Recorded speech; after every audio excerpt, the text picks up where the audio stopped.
Sobat Dunia Donghua, kita berjumpa kembali.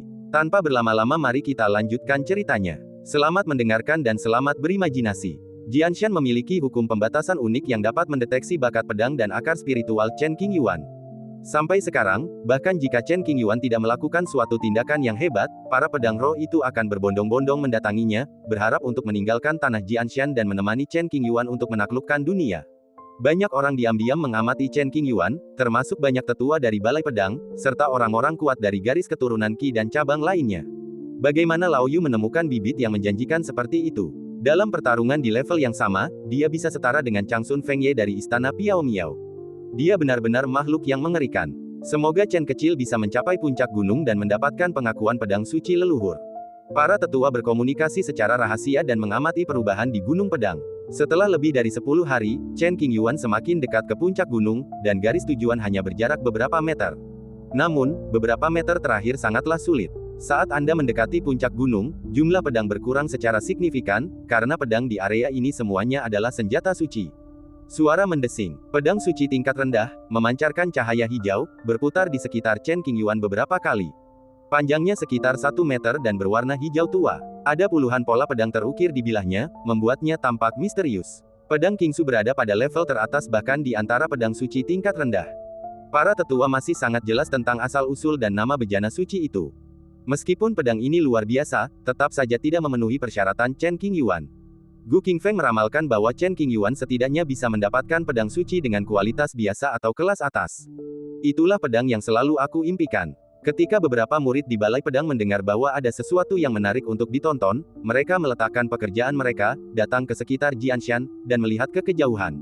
Beberapa murid belum mengambil pedang dari Jianshan, berharap untuk mencapai tingkat yang lebih tinggi dalam keterampilan pedang mereka, sehingga mereka akan memiliki lebih banyak kesempatan untuk mendapatkan pedang berkualitas lebih tinggi.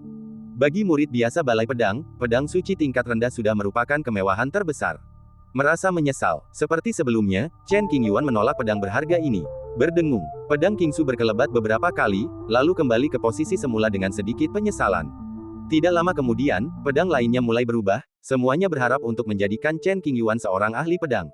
Melihat pemandangan ribuan pedang berdenting bersama, para murid Aula Pedang merasakan sakit di hati mereka dan tersenyum pahit. Mereka semua telah melakukan upaya yang tak terhitung jumlahnya untuk mendapatkan pengakuan pedang spiritual, tetapi Chen Qingyuan secara langsung menolak pengakuan pedang suci. Aduh, inilah celahnya. Para murid memperhatikan sosok banyak tetua, tetapi mereka tidak berani terlalu dekat. Mereka hanya menggunakan kekuatan magis mereka dan mengamati dari kejauhan. Mereka hanya iri dengan pola hidup Chen Qingyuan, tetapi mereka tidak terlalu cemburu.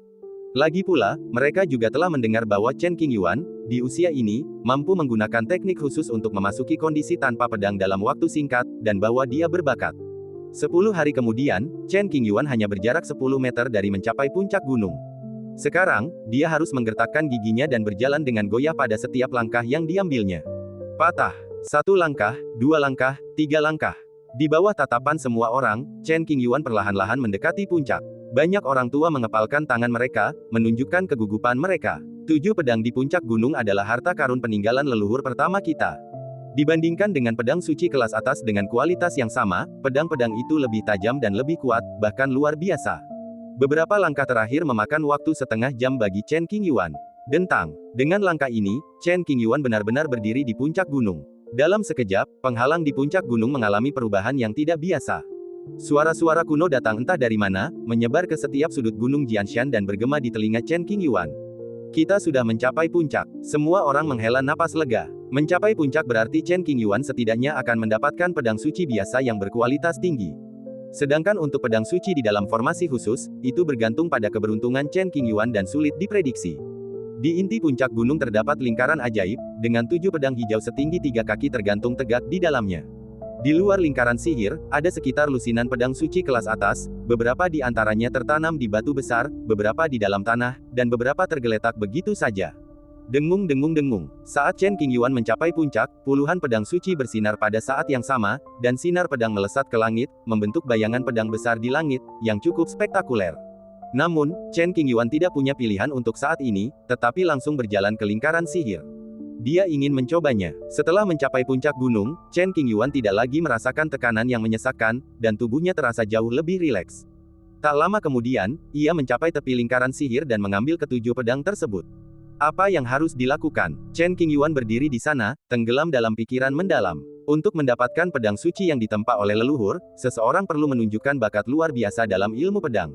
Ayo kita coba. Chen Qingyuan memutuskan untuk menggunakan teknik Tao Jari Qiankun untuk meningkatkan keterampilan pedangnya dengan cara alternatif. Setelah berpikir sejenak, Chen Qingyuan menunjuk ke lingkaran sihir. Ledakan. Cahaya jari itu jatuh, seperti mengenai air, dan riak-riak muncul di permukaan lingkaran sihir. Makna Dao dari keadaan setengah langkah tanpa pedang membangkitkan tujuh pedang yang telah tertidur selama bertahun-tahun. Pedang merah tua mulai bergetar lebih dulu, seperti singa yang baru bangun, memancarkan aura yang mendebarkan jantung. Sudah berakhir. Melihat pedang di lingkaran sihir itu bereaksi, para tetua sungguh-sungguh berbahagia untuk Chen Qingyuan. Di saat yang sama, mereka juga takjub dengan bakat Chen Qingyuan, yang bisa disebut sebagai jenius teratas dalam silsilah ilmu pedang. Ini pedang matahari merah. Konon, pedang ini ditempa oleh leluhur pertama kami menggunakan api sejati tertinggi. Pedang ini mengandung kekuatan yang ekstrim, mematikan, dan sulit digunakan. Mata Gu Qingfeng memancarkan gelombang aneh. Keinginan terbesarnya dalam hidup ini adalah mendapatkan pengakuan pedang leluhur. Sayangnya, ia tidak memiliki kesempatan ini. Melihat keberhasilan Chen Qingyuan dalam menerobos penghalang, Gu Qingfeng tidak ingin Chen Qingyuan memilih pedang, jadi dia segera mengirim pesan untuk menjernihkan kebingungannya. Mendengar transmisi suara Gu Qingfeng, Chen Qingyuan sedikit terkejut dan dengan hati-hati memperhatikan pedang Qiang yang mengambang dalam formasi. Segera setelah itu, pedang lain terbangun. Warnanya hitam pekat, panjangnya sekitar 3 kaki, dan memiliki riak di tengahnya yang memanjang hingga ke ujung pedang. Pedang Moji mengandung hukum langit dan bumi serta kekuatan Yin dan Yang. Mirip dengan kekuatan magis yang kau kembangkan. Gu Qingfeng mengirim pesan lagi. Merayu. Sebelum Chen Qingyuan dapat melihat dengan jelas pola pada pedang Moji, sebuah kekuatan pedang yang dahsyat menarik perhatiannya. Terlebih lagi, kekuatan pedang ini bahkan mampu menekan kekuatan pedang lainnya. Pedang setinggi 3 kaki itu sepenuhnya putih, tanpa satu pun cacat, dan seputih salju. Ada tanda bunga lili laba-laba merah terukir di gagang pedang, yang memanjang hingga ke ekor, membentuk total 7 pola bintang. Karena kebangkitan pedang ini, kekosongan di sekitarnya tampak terdistorsi seolah-olah tidak dapat menahan kekuatan pedangnya. Pedang giok putih bintang 7. Kebangkitan pedang ini segera menggemparkan semua tetua di pelataran. Murid biasa tidak tahu asal-usul pedang ini, jadi bagaimana mungkin seorang tetua tidak tahu? Wow, pada saat ini, Zhao Yichuan muncul di lokasi Jianshan, ekspresi terkejut muncul di wajahnya, dan pupil matanya memancarkan warna aneh. Segera setelah itu, Yu Chenran juga muncul, bersama dengan banyak tetua yang bersembunyi dalam kegelapan. Ekspresi wajah mereka tampak cukup terkejut, seolah-olah mereka telah menemukan sesuatu yang luar biasa. Bahkan Zhao Yichuan, yang biasanya memiliki ekspresi acuh tak acuh, tidak dapat menahan diri untuk tidak memperlihatkan ekspresi terkejut yang sulit disembunyikan. Kebangkitan pedang giok putih bintang 7 menyebabkan semua tetua inti Akademi Daoyi muncul, dan mereka tercengang. Anak ini, benar-benar hebat. Yu Chenran pada awalnya menghitung bahwa Chen Qingyuan seharusnya bisa mendapatkan pedang suci tingkat atas, tetapi dia tidak pernah menyangka bahwa dirinya bisa dikenali oleh pedang giok putih bintang 7. Sebab, pedang ini dipakai oleh leluhur generasi pertama dan mempunyai makna yang luar biasa, serta daya tarik spiritualnya jauh melampaui 8 pedang lainnya. Menurut catatan Akademi Daoyi, selain para leluhur generasi pertama, hanya satu leluhur 100.000 tahun yang lalu yang memperoleh pedang giok putih bintang 7. Kekuatannya mencapai tingkat yang mencengangkan. Ia bisa dibilang pendekar pedang terbaik pada masa itu, dan bahkan banyak kekuatan kuno di negara kekaisaran pun takluk kepadanya. Lao Yu, kamu menemukan harta karun. Para tetua inti sepenuhnya memahami arti pengakuan dari pedang giok putih bintang 7, dan mata mereka berbinar saat menatap Chen Qingyuan. Kemudian, mereka secara bersamaan menatap Yu Chenran dengan iri. Masa depannya tidak terbatas. Zhao Yichuan terkejut cukup lama, dan butuh waktu lama pula baginya untuk mendapatkan kembali ketenangannya, bergumam pada dirinya sendiri. Anak ini monster, siapa di dunia ini yang bisa dibandingkan dengannya? Sebagai penguasa aula pedang, Gu Qingfeng mengenal pedang giok putih bintang 7 lebih baik daripada siapapun. Begitu pedang itu memilih tuannya, penjahat itu tidak akan bangkit sampai pedang itu muncul selama 100.000 tahun. Di puncak Gunung Pedang, Chen Qingyuan menemukan bahwa pedang Qiang, pedang Moji, dan pedang berharga lainnya telah jatuh ke tanah, kilaunya sedikit meredup. Hanya pedang Jue putih bintang 7 yang berdiri di kehampaan, bagaikan raja pedang, mengawasi segalanya. Inilah pedang giok putih bintang 7, pedang yang dikenakan oleh leluhur pertama kita. Pedang ini telah melewati banyak perubahan kehidupan, dan pesona spiritualnya telah mencapai puncak dunia. Jika kau memilih pedang ini, itu akan menjadi pilihan terbaik. Gu Qingfeng takut Chen Qingyuan akan membuat pilihan yang salah, jadi dia segera mengingatkannya. Yang ada hanya rasa iri, tidak ada rasa cemburu atau kebencian. Chen Qingyuan adalah murid Akademi Daoyi, jadi Gu Qingfeng tentu saja tidak akan menyakitinya. Terlebih lagi, Gu Qingfeng ingin menyaksikan ilmu pedang 7 bintang dengan mata kepalanya sendiri, tanpa meninggalkan penyesalan dalam hidupnya. Pedang leluhur generasi pertama begitu kuat sehingga pedang lain tidak berani mengangkat kepalanya. Mata Chen Qingyuan berbinar dan dia berkata dengan takjub. Setelah ragu-ragu sejenak, Chen Qingyuan mencoba berkomunikasi dengan pedang giok putih bintang 7. Berdengung, pedang itu bergetar pelan, dan gelombang nyanyian pedang menyebar ke segala arah seperti riak di air. Pedang bintang 7 perlahan melayang ke arah Chen Qingyuan dengan kecepatan rendah, dan cahaya dingin pada bilah pedang itu berkilauan dan sangat menyilaukan. Dengan suara embusan, seperti suara batu jatuh ke air, pedang bintang 7 menerobos penghalang lingkaran sihir dan muncul di depan Chen Qingyuan. Chen Qingyuan tampaknya memiliki hubungan khusus dengan pedang bintang 7 dan tanpa sadar mengangkat tangan kanannya. Di bawah tatapan gugup para tetua, Chen Qingyuan menggenggam pedang bintang 7. Ledakan. Dalam sekejap, gunung pedang mulai bergetar, dan ratusan ribu pedang mengalami perubahan abnormal dan mulai bergetar hebat. Suara pedang yang tak terhitung jumlahnya saling terkait, bergema di langit dan mengguncang seluruh aula pedang. Fluktuasi kekuatan Dao bahkan menyebar ke setiap sudut dunia kecil ini. 10.000 pedang berkutik serempak, seolah-olah memberi penghormatan kepada pedang bintang 7, atau seolah-olah memberi selamat kepada Chen Qingyuan karena menerima persetujuan dari pedang itu. Suara pedang itu berlangsung selama 1 batang dupa penuh. Para tetua tercengang, dan murid-murid muda pun tercengang. Ketika suara itu berangsur-angsur mereda, Chen Qingyuan menggenggam pedang 7 bintang erat-erat, berjalan menuruni gunung. Dengan pedang di tangan, ia tidak merasakan tekanan apapun dan dengan cepat mencapai kaki gunung. Melihat sekelompok tetua di depannya, Chen Qingyuan merasakan sesak di hatinya dan cukup terkejut. Guru, para tetua, Chen Qingyuan membungkuk kepada semua orang. Keponakan Chen, bisakah kau mengizinkanku melihat pedang ini lebih dekat? Sebagai seorang fanatik kendo, Gu Qingfeng kesulitan menahan kegembiraannya. Ia melangkah maju beberapa langkah, nadanya terdengar agak memohon. Tentu saja, tanpa ragu sedikit pun, Chen Qingyuan menyerahkan pedang bintang 7 kepada Gu Qingfeng. Gu Qingfeng menggenggam pedang di tangannya, seolah-olah telah menemukan harta karun, dan tubuhnya sedikit gemetar. Ia mengamatinya dengan saksama beberapa kali dan menemukan bahwa batasan pada pedang bintang 7 telah dicabut, yang memang merupakan pengakuan dari Chen Qingyuan. Terima kasih banyak. Meski enggan, Gu Qingfeng meliriknya beberapa kali lalu mengembalikannya ke Chen Qingyuan. Anda terlalu sopan, tetua. Chen Qingyuan berkata sambil membungkuk. Setelah itu, Yu Chenran langsung membawa Chen Qingyuan pergi tanpa membiarkan tetua lainnya terus mengganggunya. Setelah kejadian ini, Chen Qingyuan menjadi lebih terkenal di Akademi Daoyi. Setiap sudut akademi membicarakan urusan Chen Qingyuan. Sesampainya di istana Baiyan, Yu Chenran menatap Chen Qingyuan, dan 1000 kata berubah menjadi desahan, aduh. Guru, ada apa? Chen Qingyuan tidak mengerti mengapa. Hidupmu sangat berharga, nak. Sejujurnya, Yu Chenran iri dengan pola hidup Chen Qingyuan yang terlalu tangguh.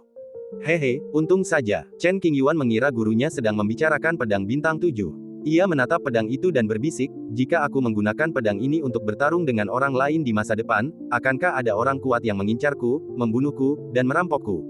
Faktanya, Yu Chenran mengatakan bahwa bukan hanya pedang bintang 7 yang menjadi penyebabnya, tetapi juga latar belakang dan bakat Chen Qingyuan, 3 pil suci, dan statusnya sebagai pewaris Sekte Qing, prestasinya di masa depan pasti tidak akan rendah.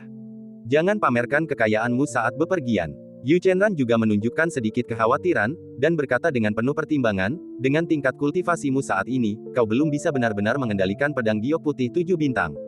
Jika kau sembarangan menunjukkan pedang ini, aku khawatir akan menimbulkan banyak masalah. Guru, bagaimana kalau Anda memberiku pedang yang bisa kugunakan, agar aku tidak perlu lagi mengkhawatirkan masalah-masalah ini? Chen Qingyuan berkata tanpa malu-malu. Kau serakah sekali. Yu Chenran menendang Chen Qingyuan pelan dan memarahinya sambil tersenyum, guru sudah memikirkan ini sejak lama. Kemudian, Yu Chenran mengeluarkan pedang suci tingkat rendah dan melemparkannya ke tangan Chen Qingyuan, pedang ini bernama Yulan, kamu bisa menggunakan pedang ini di hari kerja. Terima kasih, guru. Chen Qingyuan menyimpan pedangnya, merasa gembira. Baiklah, kamu bisa pergi sekarang. Yu Chenran duduk di kursi, melambaikan tangannya dan berkata dengan tidak sabar. Ya, Chen Qingyuan berbalik dan pergi ke kediaman latihannya sendiri. Selama retret, Chen Qingyuan mempelajari pedang giok putih bintang 7 dan menyuntikkan sejumlah besar energi spiritual dari tubuhnya ke dalam pedang tersebut.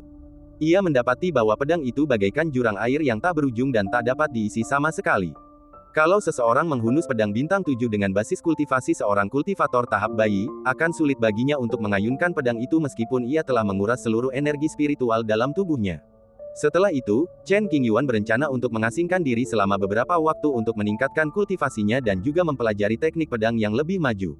Waktu berlalu sedikit demi sedikit, dan 10 tahun telah berlalu sebelum saya menyadarinya. Bagi seorang praktisi, waktu singkat ini hanyalah tidur siang. Domain Fuliuxing, Sekte Xuanxing. Zonglin Changsheng telah keluar dari pengasingannya. Selama tahun-tahun pengasingannya ini, Lin Changhe sepenuhnya mengintegrasikan warisan sekte ke dalam tubuhnya. Dengan demikian, kultivasinya telah mencapai tingkat yang tak terbayangkan. Inilah tekad yang diwarisi dari leluhur Sekte Qing, yang tidak mengharuskan seseorang mengalami kesengsaraan surgawi. Tekad ini dapat melepaskan potensi penuh seseorang dalam waktu sesingkat mungkin, memungkinkan kultivasi seseorang berkembang pesat. Tahun itu, Lin Changye menerobos masuk ke Gua Iblis di bawah Sekte Tianyu dan untuk sementara menekan kekuatan Gua Iblis tersebut. Namun, kini tanda-tanda kerusuhan kembali muncul di dalam Gua Iblis. Selama bertahun-tahun, para pemimpin Sekte Tianyu telah mencari bantuan dari kekuatan-kekuatan besar di wilayah bintang lain, tetapi selalu ditolak. Kecuali seorang kultivator Mahayana turun tangan, bencana Gua Iblis niscaya tak akan terpecahkan. Jadi, mengapa para biksu Mahayana membantu? Kekayaan Sekte Tianyu tidaklah cukup. Setelah semua upaya mereka, Sekte Tianyu menyadari bahwa upaya mereka sia-sia. Kerusuhan di Gua Iblis paling banter akan menjerumuskan roh-roh wilayah Fuliuxing ke jurang tak berujung, tetapi itu tidak akan berdampak pada faksi lain, dan tidak ada pihak lain yang berkewajiban membantu. Lagi pula, kekuatan-kekuatan di dunia tidak setidak egois Qingzong. Faktanya, banyak leluhur Qingzong yang tidak rela pergi ke jurang iblis untuk mati, tetapi mereka telah menyatukan ingatan warisan dan tidak tega melihat kondisi tragis orang-orang tak berdosa dari semua ras. Selagi masih ada waktu, cepatlah mundur. Sekte Tianyu sedang bersiap untuk pindah, membawa serta semua sumber daya yang telah mereka kumpulkan selama bertahun-tahun. Sedangkan untuk penduduk wilayah Fuliuxing yang tidak bersalah, mereka tidak mau repot-repot mengurusnya. Menurut informasi terbaru yang dapat dipercaya, Sekte Tianyu tidak dapat menyelesaikan situasi di Gua Iblis dan bersiap untuk melarikan diri dari wilayah bintang Fuliu. Ketika berbagai sekte mendengar berita ini, rasanya seperti sambaran petir. Segera setelah itu, semua orang kuat dari sekte bergegas ke Sekte Tianyu untuk mencari tahu kebenarannya. Bencana di Gua Iblis jelas disebabkan oleh Sekte Tianyu, tapi sekarang semua orang di domain meteor harus bertanggung jawab. Sungguh konyol. Qin Yang, kami ingin penjelasan. Para pemimpin berbagai sekte datang langsung ke gerbang Sekte Tianyu, memanggil nama Master Sekte Tianyu, dan mereka datang dengan sikap mengancam. Chen Siji, bukankah kau bilang kau yakin akan mengundang orang kuat untuk menyelesaikan masalah Gua Iblis? Kenapa kau malah berpikir untuk kabur? Seorang lelaki tua berteriak, sangat marah. Tetua Agung Sekte Tianyu bernama Chen Siji. Bertahun-tahun yang lalu, ia memimpin sekelompok veteran ke Sekte Xuanxing untuk memaksa mereka turun tahta, dengan harapan mendapatkan informasi tentang situasi di dalam Sekte Tianyuan. Jika Sekte Tianyu tidak membuka penghalang pelindung, jangan salahkan aku karena bersikap kejam. Para pemimpin berbagai sekte diblokir di luar gerbang gunung dan siap untuk mengambil tindakan. Keputusan Sekte Tianyu untuk pindah menyebabkan kehebohan, dan sulit bagi berbagai sekte untuk tidak menyadarinya. Mendengar bahwa orang-orang kuat dari berbagai sekte berencana untuk menerobos penghalang pelindung dengan paksa, para pemimpin Sekte Tianyu tidak punya pilihan selain berpura-pura mati dan harus maju untuk menemui mereka. Rekan-rekan Taois, silakan masuk. Sang tetua agung keluar sendiri dengan senyum lebar di wajahnya. Dengan wajah muram, mereka melangkah masuk ke Sekte Tianyu, bertekad untuk mengungkap akar permasalahannya. Jika Gua Iblis meletus, mereka juga akan menderita, dan mereka tidak akan membiarkan Sekte Tianyu, sang pelaku, lolos begitu saja. Di dalam aula utama, beberapa orang sedang duduk, dan suasananya sangat menyedihkan. Semuanya, Sekte Tianyu telah melakukan yang terbaik. Qin Yang menghela napas dan berkata dengan nada meminta maaf. Berusaha sekuat tenaga, Du Ruosheng dari Istana Donyi mencibir, Sekte Tianyu lah yang membuat masalah. Kalian ingin kabur begitu saja tanpa menyelesaikan masalah ini. Konyol sekali. Sekte Tianyu bersedia berbagi sedikit sumber daya yang tersisa dengan Anda. Saya harap Anda bisa mengerti, kata Qin Yang sambil mengepalkan tangannya. Apa kau benar-benar berpikir bisa menyingkirkan kami hanya dengan sedikit sumber daya yang tak berguna? Seorang lelaki tua yang kesal mengumpat. Sekte Feng Yang ku telah berakar di wilayah Fuliuxing selama lebih dari 10.000 tahun, dan kami terancam punah karena Sekte Tianyu. Aku hanya punya satu hal untuk dikatakan, jika Sekte Tianyu tidak melenyapkan Gua Iblis, maka Sekte Feng Yang bersedia bertarung sampai mati dengan Sekte Tianyu. Istana Donyi, artinya sama. Du Ruosheng mengemukakan pendapatnya. Orang Donglin, pendapatnya seperti di atas. Tian Su Lingmen, semua sekte mengemukakan pandangan mereka dan mencapai konsensus. Untuk sesaat, lapisan kabut hitam yang menyesakkan menyelimuti langit di atas Sekte Tianyu. Jika situasi ini tidak ditangani dengan baik, para pemimpin Sekte Tianyu tidak akan bisa meninggalkan wilayah bintang Fuliu hidup-hidup. Suasana di aula itu sangat tegang dan perkelahian bisa saja terjadi kapan saja. Semuanya, jika Sekte Tianyuku punya solusi, kami tidak akan meninggalkan bisnis keluarga dan melarikan diri. Gua Iblis telah menjadi begitu kuat sehingga tak dapat ditaklukkan oleh kultivator selain Mahayana. Aku telah memohon bantuan kemana-mana selama bertahun-tahun, belum lagi rasa malu yang telah kuderita. Yang terburuk adalah aku tidak mendapatkan apa-apa dan tak seorang pun bersedia membantuku. Leluhur Agung Sensiji berdiri dan meminta maaf kepada para pemimpin masing-masing sekte. Ia berbicara dengan sangat sedih hingga hampir menangis. Sekalipun Sekte Tianyuku mengorbankan nyawa manusia, tidak akan ada sedikit pun kemungkinan kegagalan. Zongqin yang melirik semua orang dan mendesah. Tidak bisakah metode manik roh pembentukan digunakan untuk kedua kalinya? Seseorang bertanya. Tidak, Sensiji menjawab, efek metode ini sangat nyata pada percobaan pertama, dan bisa bertahan sekitar 100 tahun. Bahkan jika berhasil pada percobaan kedua, akan sulit untuk menekan makhluk-makhluk di Gua Iblis. Mendengar jawaban ini, wajah semua orang menjadi gelap.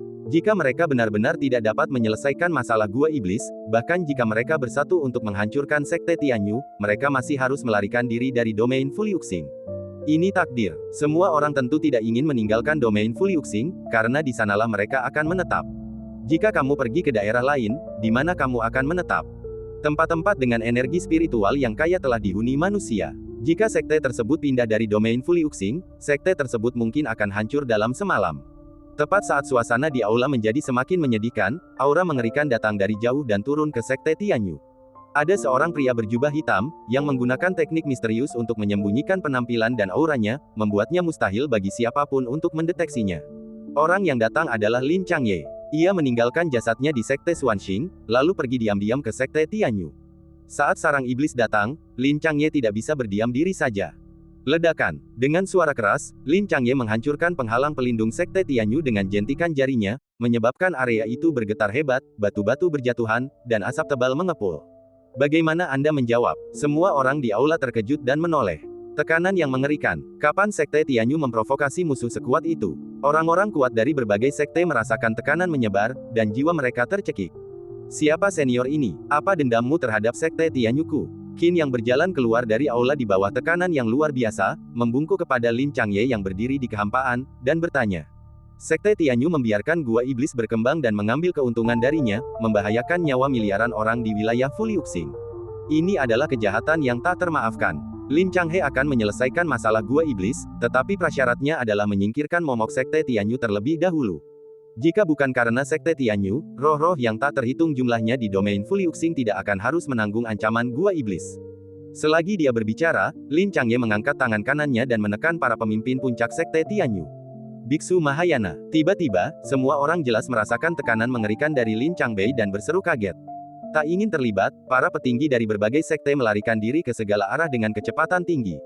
Lin Changhe tidak berusaha menghentikan mereka. Namun, upaya pelarian Sekte Tianyu langsung terhenti oleh tekanan yang kuat. Senior, tolong tunjukkan belas kasihan. Kami punya sesuatu untuk dikatakan. Sensiji dan yang lainnya menjadi cemas dan berteriak cemas. Apa yang ingin kamu katakan? Lin Changhe berhenti sejenak, dan ingin mendengar apa yang dikatakan orang-orang dari Sekte Tianyu. Insiden ini memang disebabkan oleh Sekte Tianyu kami. Kami tahu kami bersalah dan bersedia melakukan yang terbaik untuk menebusnya. Menghadapi tekanan Lin Chang, Sensiji sama sekali tidak berdaya melawan. Seolah-olah energi spiritual di tubuhnya terblokir, dan ia tidak dapat melakukan sihir Tao. Saat ini, tidak ada jalan lain kecuali memohon belas kasihan. Kalau begitu, perbaiki hidupmu. Setelah mengatakan itu, Lin Changbei menyerang lagi. Tidak, Sensiji ketakutan dan berteriak, tolong tunjukkan belas kasihan, senior. Aku bersedia menjadi budakmu. Tubuh Sensiji terkurung, tidak bisa bergerak, dan hanya bisa menghadapi kematian. Sesaat kemudian, sebuah telapak tangan raksasa mendarat di tubuh Sensiji, menyebabkan organ dalamnya meledak dan jiwanya musnah seketika. Dengan bunyi gedebuk, Sensiji jatuh ke tanah, matanya terbelalak lebar. Untuk menjadi lebih kuat, ia membiarkan Gua Iblis itu berkembang dan menggali pembuluh darah spiritual serta berbagai sumber daya darinya. Pada akhirnya, semuanya ternyata sia-sia. Sungguh konyol. Melihat kematian leluhurnya dengan mata kepala sendiri, semua orang di Sekte Tianyu merasa ngeri dan gemetar. Bahkan Sensiji, yang berada di tahap penyeberangan kesengsaraan, tidak memiliki sedikit pun kekuatan untuk melawan, jadi apa yang bisa dilakukan yang lain? Pikiran mereka bukan tentang balas dendam untuk Sensiji, tetapi tentang bagaimana bertahan hidup. Senior, tolong ampuni nyawaku. Saat seorang tetua berlutut dan memohon belas kasihan, semakin banyak orang mengikutinya, tubuh mereka menggigil dan suara mereka bergetar. Bahkan Qin Yang, sang pemimpin klan, tak kuasa menahan diri untuk memohon belas kasihan. Namun, karena ia selalu mempertahankan sikap yang luhur dan berwibawa, ia tak bisa melepaskan martabat dan harga diri yang terpendam di lubuk hatinya. Namun, sudah terlambat bagi Qin Yang untuk memohon belas kasihan. Pemimpin sekte yang bersekongkol dengan iblis dan membunuh orang-orang tak bersalah, pantas dihukum mati.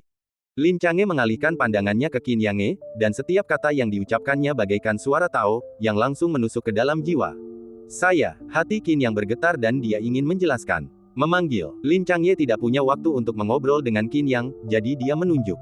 Seberkas cahaya misterius menembus alis Qin Yang dan merenggut nyawanya. Jika dia bisa melakukannya lagi, Qin Yang pasti tidak akan peduli dengan apa yang disebut harga dirinya dan akan segera berlutut memohon belas kasihan. Mungkin ada kesempatan baginya untuk bertahan hidup. Para leluhur dan pemimpin sekte tersebut meninggal satu demi satu, yang menyebabkan hancurnya garis pertahanan sekte Tianyu.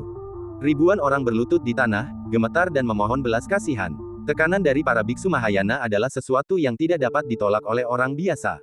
Mereka yang menyebabkan bencana di Gua Iblis tidak akan terhindar. Lin Chang'e menggunakan teknik rahasia yang diwarisi dari Sekte Qing untuk mengidentifikasi sekelompok tetua yang bertanggung jawab atas urusan Gua Iblis. Begitu pikiran itu muncul, lebih dari 10 orang tua meninggal tanpa tanda-tanda apapun. Para petinggi dari berbagai sekte yang berdiri di samping dan menyaksikan kejadian ini merasa ketakutan, pakaian mereka basah oleh keringat dingin.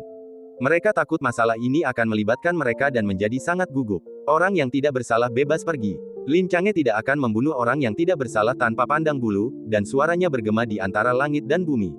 Kemudian, sosok Lin Chang'e menghilang. Para petarung papan atas sekte Tianyu pada dasarnya telah musnah, dan sekte itu hanya tinggal namanya saja. Para tetua dan murid biasa tidak berani tinggal lama dan melarikan diri, semakin menjauh. Beberapa orang pemberani membongkar gudang harta karun itu, tetapi ternyata kosong melompong. Demi memohon bantuan para praktisi Mahayana, sekte Tianyu menghabiskan seluruh sumber dayanya, tetapi sia-sia. Mereka memutuskan untuk pindah dari wilayah Fuliuxing dan mencari kesempatan untuk bangkit kembali. Hanya dalam waktu 2 jam, sekte Tianyu hancur menjadi reruntuhan, dan semua barang berharga dirampas oleh para tetua sekte. Sejak saat itu, tidak ada lagi sekte Tianyu di wilayah Fuliuxing. Para pria kuat dari berbagai sekte yang bersembunyi di kejauhan dan menonton memiliki ekspresi yang rumit. Sekte Tianyu sudah hilang. Siapa orang itu? Mampu membunuh seorang kultivator di tahap penyeberangan kesengsaraan dalam sekejap mata, inilah kekuatan seorang master tingkat atas. Untungnya, senior itu tidak punya nyali untuk membunuh tanpa pandang bulu, kalau tidak, kita akan berada dalam bahaya besar. Sosok Lin Changsheng dalam jubah hitam tertanam kuat dalam benak para biksu dari berbagai sekte dan tidak bisa dilupakan. Berita tentang runtuhnya sekte Tianyu dengan cepat menyebar ke berbagai penjuru wilayah bintang Fuliu, menyebabkan kegemparan. Lin Changsheng tidak menyadari hal ini dan tidak ingin menyelidikinya. Pada saat ini, Lin Changsheng telah tiba di Gua Iblis bawah tanah sekte Tianyu.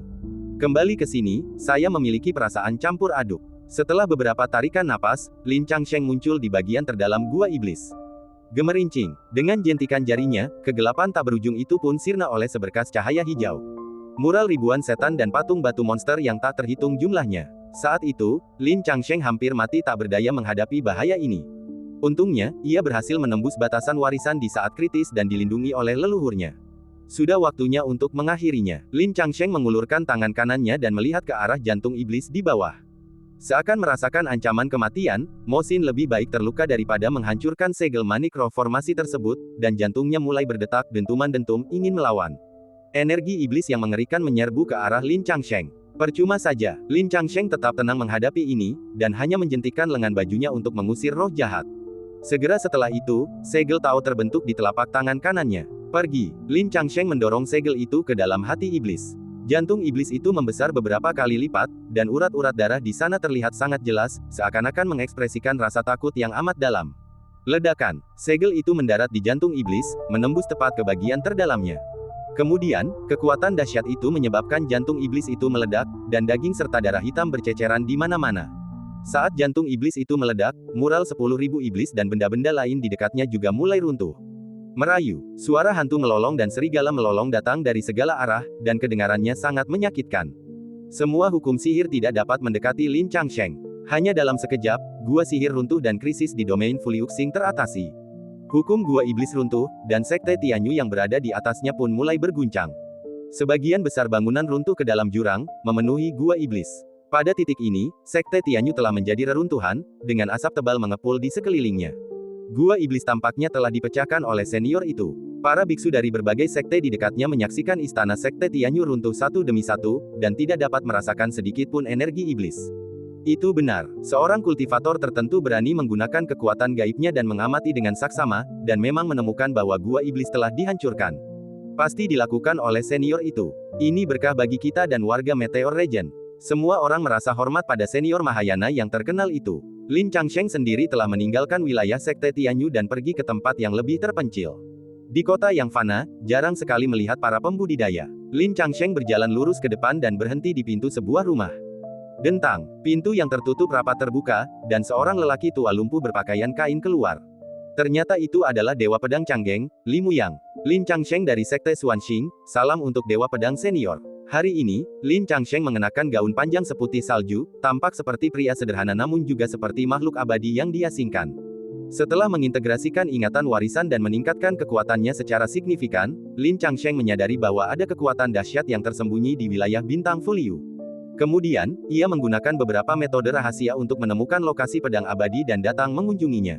Seorang tamu terhormat telah tiba. Silakan masuk. Li Muyang tersenyum tipis dan mengulurkan tangannya untuk memberi salam. Kata tamu terhormat memiliki arti yang sangat luas. Lin Changsheng sedikit tertegun, lalu ekspresinya kembali normal. Dengan kemampuan pedang abadi, dia tahu bahwa segala sesuatunya di Kingzong tidak akan sulit. Mereka berdua berjalan ke halaman satu demi satu, dan Li Muyang menuangkan secangkir teh untuk Lin Changsheng. Terima kasih, senior. Lin Changsheng mengucapkan terima kasih dan menyesap tehnya. Terima kasih kembali. Li Muyang berjalan pincang, mengenakan pakaian tipis, bagaikan lilin yang tertiup angin. Bahkan mantan lawannya pun mungkin akan sulit mengenalinya. Dahulu kala ada pendekar pedang abadi Canggeng, betapa hebatnya dia. Selain Dewa Langit dan Bumi, dia mengklaim sebagai pendekar pedang terbaik ketiga. Siapa lagi yang berani mengklaim itu? Saya heran, mengapa Anda tinggal menyendiri di sini, senior? Lin Changsheng langsung mengajukan pertanyaan dalam benaknya. Itu takdir. Ada beberapa hal yang Li Muyang tidak dapat katakan dengan lantang dan hanya dapat menertawakannya. Sewaktu muda, aku mendengar nama pedang abadi dan sangat mengaguminya. Saat itu, aku tak pernah membayangkan suatu hari nanti aku bisa duduk dan minum teh bersamanya. Lin Changsheng telah mendengar nama Dewa Pedang Canggeng sejak dia masih kecil. Kau terlalu baik. Li Muyang menggelengkan kepala dan menertawakan dirinya sendiri, aku hanya seorang lelaki tua. 10.000 tahun yang lalu, kalian berperang melawan iblis langit dan bumi, dan meskipun kalian kalah, kalian tetap menang dengan terhormat. Lin Changsheng serius dan menatapku dengan kagum. Melihat ke seluruh dunia, siapa yang berani menghunus pedang dan melawan Dewa Agung Langit dan Bumi. Hingga kini, kemasyhuran Dewa Pedang Canggeng masih tersohor di seantero dunia, membuat banyak orang berdecak kagum dan tak ada yang berani menghujatnya. Mungkin, aku akan memiliki kesempatan lain untuk bertarung di kehidupan ini. Li Muyang menundukkan kepalanya, melirik kakinya yang pincang, lalu berkata lembut. Meski kakinya pincang, dia punya 10.000 cara untuk pulih. Dia hidup menyendiri di dunia fana selama puluhan ribu tahun, semua itu demi mengasah pedangnya dan membentuk hati pedangnya. Jika ia sudah siap, pincangnya akan sembuh secara alami, dan pedang patah yang ia gunakan untuk menebang kayu juga akan kembali ke keadaan semula. Kesempatan ini pasti akan ada. Lin Changsheng yakin akan hal ini, sayang sekali aku mungkin tidak bisa menyaksikannya dengan mata kepalaku sendiri. Setelah mengatakan ini, Lin Changsheng menghela nafas dan berkata, ini takdir. Apakah kamu siap mengikuti jalan yang sama seperti orang bijak? Li Muyang memahami makna tersembunyi dari kata-kata Lin Changsheng dan bertanya kepadanya. Ya, Lin Changsheng mengangguk sedikit. Sebenarnya, kau tak perlu seperti ini. Li Muyang berkata, Kingzong sudah berbuat cukup banyak. Berapa banyak orang di dunia ini yang masih mengingat kebaikan Kingzong? Nikmat ini begitu besar, lebih baik melupakannya daripada mengingatnya, yang akan mendatangkan ketenangan batin. Sedikit nasi adalah suatu kebaikan, sesendok nasi adalah dendam. Inilah realitanya. Sebenarnya, aku sudah berpikir untuk tidak mengambil jalan ini, tapi aku tidak bisa. Lin Changsheng merenung, ketika jurang iblis pertama kali diciptakan, orang-orang tak berdosa itu dikendalikan oleh pikiran-pikiran iblis, saling melahap dan membunuh. Bayi-bayi yang baru lahir itu menjadi santapan di perut para monster bahkan sebelum mereka sempat melihat pemandangan indah dunia luar. Mereka memang benar bahwa perilaku sebagian besar kekuatan di negara kekaisaran itu tercela, tetapi Sekte Qing tidak melakukan ini demi kekuatan tersebut, tetapi untuk melindungi tanah air ini dan makhluk-makhluk biasa yang tinggal di setiap sudut tanah air ini. Ini adalah wasiat generasi pertama leluhur Sekte Qing, dan telah diwariskan hingga hari ini. Orang awam tidak akan mengerti konsep ini. Mungkin ada banyak orang yang menganggap nenek moyang King Zong sangat bodoh, tetapi mereka tidak tahu bahwa orang-orang bodoh inilah yang memungkinkan semua makhluk di dunia hidup damai. Jika bukan karena kegigihan para pendahulu Sekte King, dunia saat ini sudah lama menjadi tanah hitam, dengan setan di setiap sudut dan akan sulit menemukan tempat yang damai. Kalau aku jujur bertanya pada diriku sendiri, aku tidak sebaik leluhur Sekte King dan tak mungkin mencapai ini. Kalau bukan karena usaha leluhur Sekte King, aku pasti sudah dimakan iblis sejak lahir. Bagaimana mungkin ada Dewa Pedang Changgeng di era ini? Muyang merasa rendah diri terhadapnya. Sebelum menuju ke jurang iblis, aku akan mengunjungi semua pasukan di negara kekaisaran. Lin Changsheng menghabiskan teh di meja dan berbicara dengan lembut. Kau ingin balas dendam? Kelopak mata Muyang berkedut. Bukan saja pasukan di Dizu gagal menekan Demon Abyss, tetapi mereka juga menduduki banyak sumber daya King Zong, sehingga memaksa King Zong bersembunyi. Biar orang lain yang mengurusi urusan seperti balas dendam. Lin Changsheng tidak berniat membalas dendam, itu sia-sia. Namun, ia tidak bisa membiarkan orang-orang dari negara kekaisaran bertindak sewenang-wenang. Perjalanan ini untuk mengumpulkan uang perlindungan. Biarkan adik muda menangani tugas yang melelahkan dan berat seperti balas dendam. Ketika adik muda tumbuh dewasa dan mempelajari konsekuensi masa lalu, pasukan di negara kekaisaran tidak akan punya waktu untuk hidup. Bantuan harus dibalas, dan kebencian harus dibalaskan lebih besar lagi. Inilah tujuan hidup Chen Qingyuan. Uang perlindungan. Mu yang tertegun sejenak, lalu tertawa terbahak-bahak, kamu bisa mendapatkan ini, dan kamu tidak bisa mengenakan biaya lebih rendah. 300.000 tahun uang perlindungan jelas merupakan suatu keharusan. Kita harus membuat mereka sangat menderita. Tatapan mata Lin Changsheng semakin tajam. Aku belajar ini dari adikku. Bagaimana kalau aku juga membayar sejumlah uang keamanan?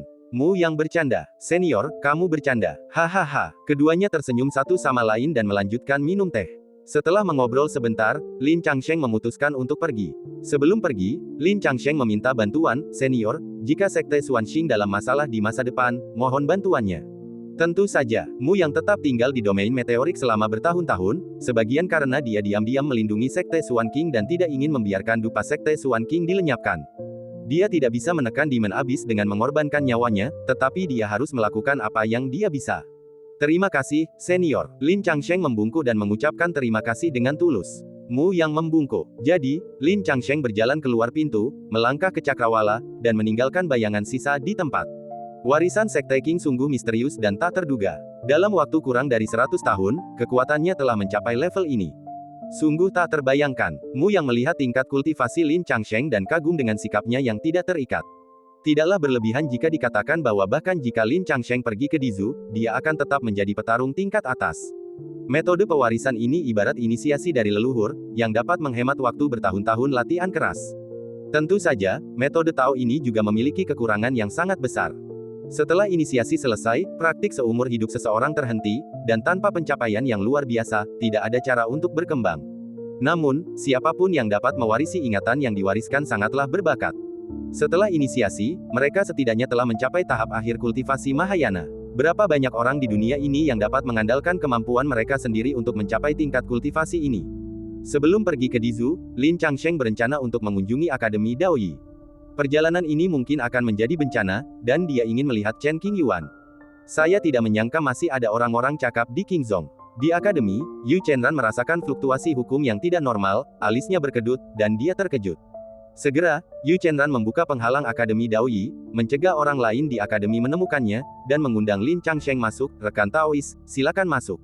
Dan cerita pun berakhir, nantikan cerita selanjutnya. Terima kasih telah mendengarkan.